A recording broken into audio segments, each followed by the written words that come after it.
Hello guys, welcome to my another YouTube video.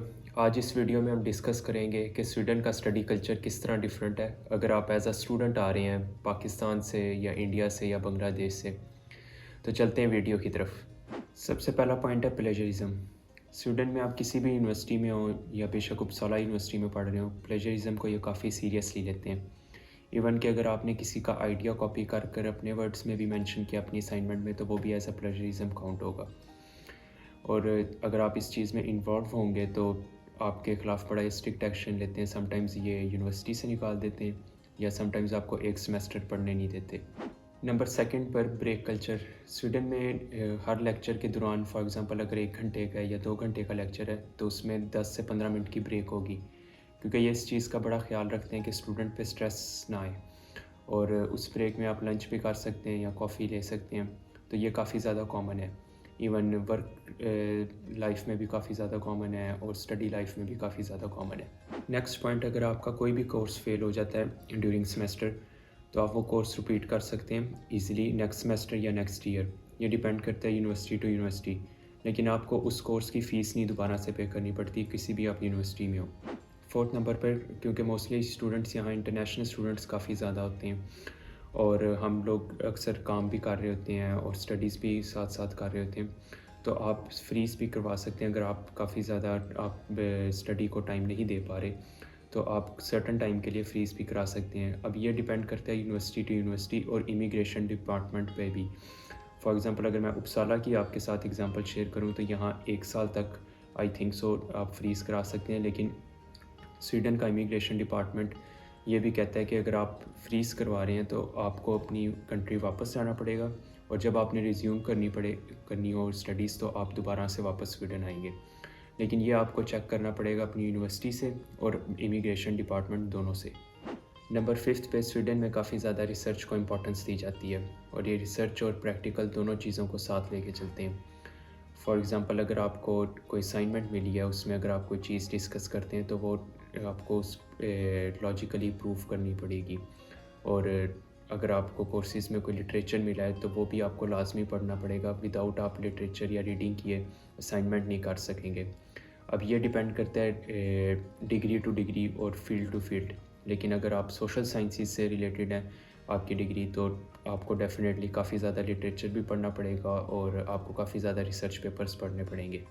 Number 7 में, आप इन universities में जब भी किसी सर या टीचर को बुलाते हैं तो आप उनका नाम लेके बुलाते हैं, क्योंकि हमारा स्टडी कल्चर टोटली डिफरेंट होता है। पाकिस्तान में या इंडिया में या बांग्लादेश में हम मोस्टली टीचर्स को सर कह के या प्रोफेसर कह के बुलाते हैं, लेकिन यहाँ आप उनका फ़र्स्ट नेम लेंगे, जिस तरह for example यॉरन, Peter.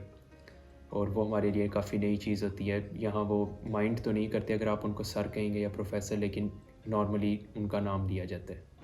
Next point ये है कि अगर आपको कोई भी असाइनमेंट या कोर्स में किसी चीज़ की लेक्चर में नहीं समझ लग रही, आप अपने प्रोफेसर से ज़रूर डिस्कस करें। आप 1 दफ़ा करें, 2 दफ़ा करें, इधर उस तरह कोई भी नहीं माइंड करता कि आपको पहली दफ़ा में क्यों नहीं समझ लगी। आप फिज़िकली भी उनसे डिस्कशन कर सकते हैं, टाइम लेकर उनके ऑफ़िस भी जा सकते हैं, या अपने दोस्तों से भी डिस्कस कर सकते हैं जो आपकी क्लास में। क्योंकि जब मैं भी नया-नया आया था तो मुझे काफ़ी चीज़ें मेरे लिए नई थी, लेकिन मैं टीचर से अपने डिस्कस करता था।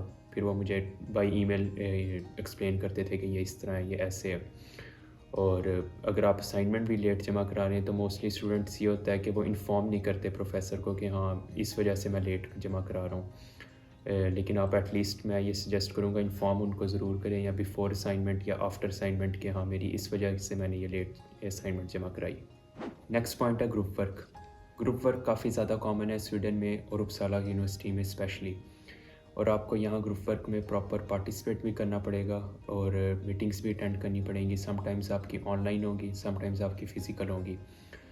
लेकिन जिस तरह हमारे उधर स्टडी कल्चर में होता है कि एक बंदा काम कर रहा होता है, बाकी थोड़ा बहुत पार्टिसिपेट कर लेते हैं, लेकिन यहाँ आपको प्रॉपरली पार्टिसिपेट करना पड़ेगा। नेक्स्ट पॉइंट है कंस्ट्रक्टिव फीडबैक। यहाँ आपको अक्सर असाइनमेंट्स भी मिलेंगी कि आप अपना फ़ीडबैक दें, या आप अपना पॉइंट ऑफ व्यू या अपनी रिफ़्लेक्शन शेयर करें इस चीज़ से रिलेटेड।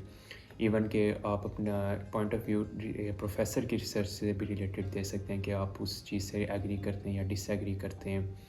तो ये चीज़ आप काफ़ी ज़्यादा कॉमन है इधर, स्पेशली उपसाला यूनिवर्सिटी में।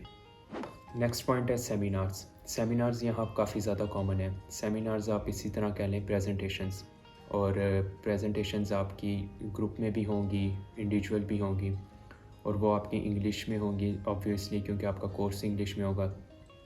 और हम आप इस चीज़ से टेंशन ना लें कि आपको इंग्लिश आड़ के आप बोलते हैं या इंग्लिश आप प्रॉपर नहीं बोलते। ये उस चीज़ को देखते हैं कि आप एटलीस्ट कोशिश कर रहे हैं। आपने बेशक गलत टेंस ही ना क्यों इस्तेमाल किया, क्योंकि हमारे कल्चर में ये होता है कि हम गलतियाँ निकालते हैं एक दूसरे की, लेकिन यहाँ ये इस चीज़ को ये बिल्कुल बुरा नहीं मानते। नेक्स्ट पॉइंट ये है कि आप टाइम का ख़ास ख्याल रखें। फॉर एग्ज़ाम्पल, अगर आपका लेक्चर 8 बजे या 9 बजे, तो 9 बजे लेक्चर एग्जैक्टली स्टार्ट हो जाएगा, और अगर 2 बजे ख़त्म होना है तो एग्जैक्टली 2 बजे ख़त्म हो जाएगा। क्योंकि हमारी आदत होती है कि हम 5-10 मिनट लेट जाते हैं, लेकिन यहाँ ये एग्जैक्ट टाइम पे शुरू कर देते हैं। फॉर एग्ज़ाम्पल, अगर आप लेक्चर अटेंड करने जा रहे हैं या किसी से भी मिलने जा रहे हैं, तो स्पेशली टाइम पे जाएं। और एक दफ़ा अगर आप लेट हुए लेक्चर में या 2 दफ़ा लेट हुए, तब तो प्रोफेसर आपको कुछ नहीं कहेगा। लेकिन अगर आप रेगुलरली लेट हो रहे हैं तो प्रोफेसर आपको कुछ कह भी सकता है। ये डिपेंड करता है प्रोफेसर टू प्रोफेसर, लेकिन आप टाइम का ख़ास ख्याल रखें। नेक्स्ट पॉइंट ये है कि अक्सर हम नोट्स अपने नोटबुक्स में ले रहे होते हैं या अपनी जो हैंड रिटन नोट्स ले रहे होते हैं, क्योंकि हमारा कल्चर टोटली डिफरेंट होता है। मैं भी जब नया नया स्टूडेंट में आया था तो पहली 1-2 क्लासेस में मैं अपनी नोटबुक निकालता था, और मैं एक सिर्फ क्लास में होता था कि अपने नोट्स ले रहा होता था नोटबुक में। लेकिन यहाँ मोस्टली स्टूडेंट्स अपने लैपटॉप्स में लेते हैं। वो इजी भी होता है और कन्वीनियंट होता है कि आप दोबारा रिवाइज़ कर सकते हैं, और आपका लेक्चर नोट्स भी आपके सेव रहते हैं। तो आप भी जब अपने क्लासेस में जाएं तो कोशिश करें कि लैपटॉप चार्ज करके लेके जाएं। बेशक चार्जिंग की फ़ैसिलिटी तो अवेलेबल होती है, इधर कोई लाइट का उस तरह सच इशू तो नहीं होता, लेकिन नोट्स वगैरह मैं आप लोगों को सजेस्ट करूँगा कि अपनी लैपटॉप्स में लें। आपके लिए ईज़ी भी होगा और आपके लिए कन्वीनियंट होगा ये चीज़। लास्ट पॉइंट ये है कि अगर आप यूरोप में पढ़ रहे हैं, आपका मोस्टली इंटरेक्शन होगा अदर ईयू सिटीज़न से भी। फॉर एग्ज़ाम्पल, ग्रीस से, स्पेन से काफ़ी स्टूडेंट्स आए होते हैं, या और ईयू सिटीज़न्स आए होते हैं। जिस तरह मेरे कोर्स में कुछ इटली से हैं, कुछ ग्रीस से हैं। और स्वीडन में ये फैसिलिटी है कि अगर आप ईयू सिटीज़न हैं तो उनके लिए स्टडी फ्री है। तो पैसे सिर्फ हम लोग जैसे ही दे रहे होते हैं, या अगर आप स्कॉलरशिप में हैं तो फिर भी आपकी स्टडीज़ फ्री हैं। लेकिन ये इस पॉइंट का डायरेक्टली तो नहीं लिंक आप स्टडी कल्चर से, लेकिन ये जस्ट इन्फॉर्मेशन के लिए मैं आप लोगों के साथ शेयर कर रहा हूँ कि अगर आप ईयू सिटीज़न हैं तो आपके लिए स्टडीज़ फ्री हैं स्वीडन में, और मेरे ख्याल से फ़िनलैंड में भी फ्री हैं। लेकिन हम लोगों के लिए पैसे देने पड़ते हैं, और हम लोगों से कमा रहे होते हैं अच्छा खासा। तो ये हैं चंद पॉइंट स्टडी कल्चर से रिलेटेड। उम्मीद है आप लोगों के लिए हेल्पफुल होंगे। अगर हेल्पफुल हैं तो लाइक करें, शेयर करें अपने दोस्तों के साथ। इसके अलावा अगर आप चाहते हैं कि किसी और चीज़ से रिलेटेड मैं वीडियो बनाऊं तो कमेंट सेक्शन में मेंशन करें। मिलते हैं नेक्स्ट वीडियो में।